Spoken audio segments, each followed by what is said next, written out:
একটা দারুণ মুহূর্ত, দারুণ জায়গা যেখানে দুটো টয় ট্রেন পাশাপাশি। এইখানে লাঞ্চ হচ্ছে, মানে যারা ড্রাইভার আছে ট্রেনের, লোকো পাইলট, ইঞ্জিনিয়ার, তারাও লাঞ্চ করছে, আমরাও লাঞ্চ করছি। দারুণ একটা ব্যাপার। স্টেশনটার নাম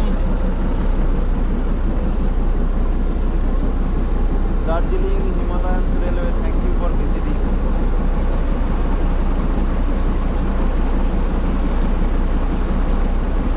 আচ্ছা, তিনধারিয়া স্টেশনটার নাম হচ্ছে তিনধারিয়া রেলওয়ে স্টেশন।